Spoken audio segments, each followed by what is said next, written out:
A US president once said, "The 9 most terrifying words in the English language are, I'm from the government and I'm here to help."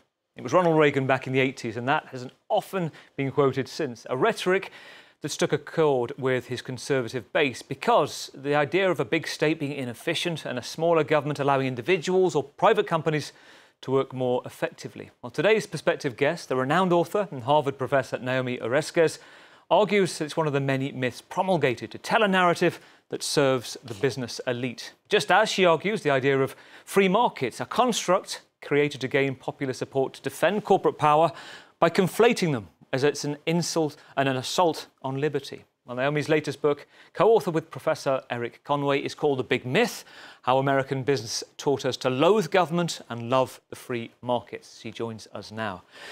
Naomi, good to see you.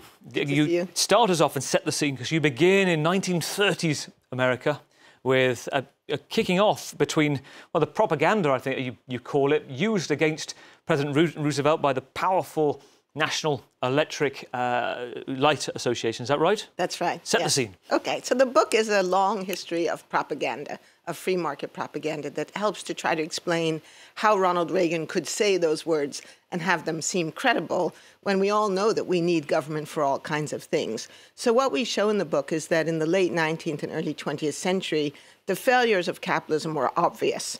Widespread child labor, widespread death and injury in factories across the United States and Europe, and then the Great Depression. So capitalism had failed spectacularly, and Roosevelt gets elected on a platform to use the visible hand of government to address these market failures, these failures of capitalism.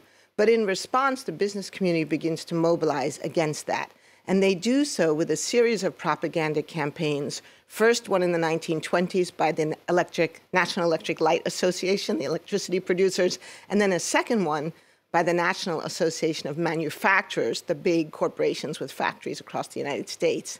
And they realize that they can't defend capitalism by saying that it's all working fine, because it obviously isn't. So instead they say government threatens your freedom. Business, big business, the free market protects your freedom. And so therefore, even though minimum wages or workman's compensation might seem superficially attractive, you should not support those things, because if you do, you'll lose your freedom. And this is the argument they have been making ever since. You describe a sort of American way of thinking about the state versus being allowed some free market access and away from the state. It's almost like a religious, which gets into every corner of society, that feeling, that strong belief.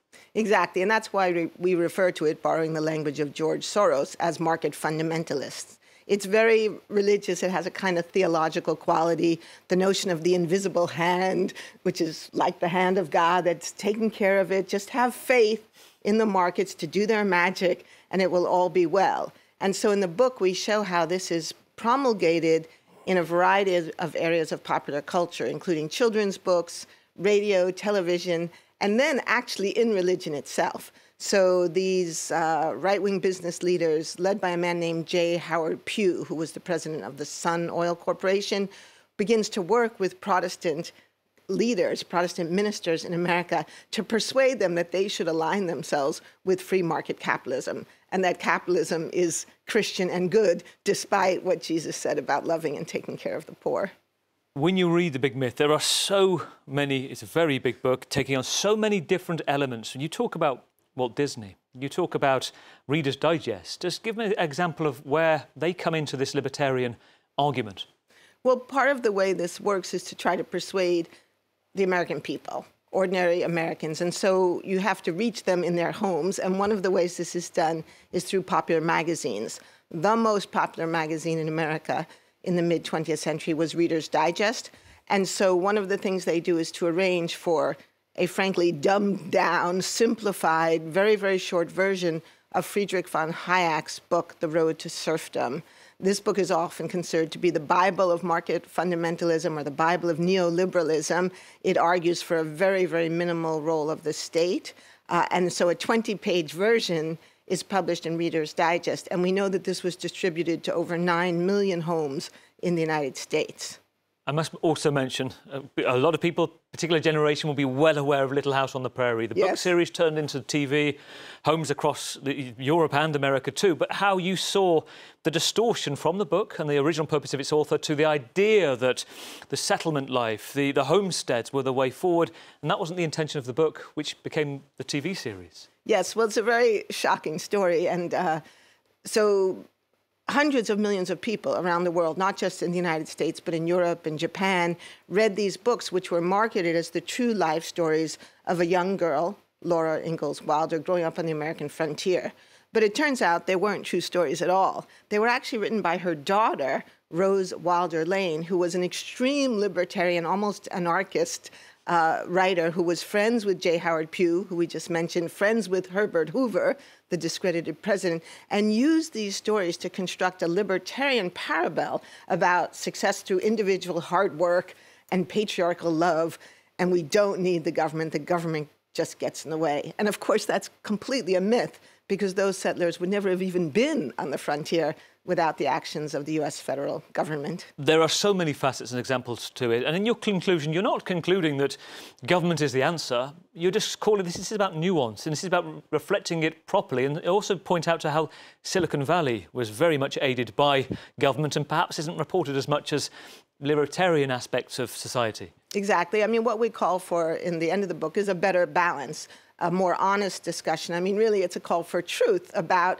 these really important questions about our lives and the role that government needs to play in some areas and the role that the private sector needs to play. But today we have Silicon Valley once again taking up the myth of the magic of the markets, the radical individualism. And not only is that not true, but it's incredibly hurtful to people because we need government to build schools, hospitals, take care of healthcare, do all the things that markets don't do well or don't do at all. Can I get your last thought, just fast forward, bring it up to date, and your thoughts on what's going on at the moment we're seeing in Argentina, these protests against this self-titled anarchist capitalist Javier Milei, and the sense of direction that you're seeing there? Well, it just shows how broadly these ideas have been pushed out, how aggressively, and how much impact they've had all over the world. So even though the book focuses on the United States, and it is in many ways an American story, it's a story that has had repercussions around the globe and continues to this day. Naomi, lovely to talk to you. Naomi Oreskes, the book, The Big Myth, is out, and out this week, I should say, in French too.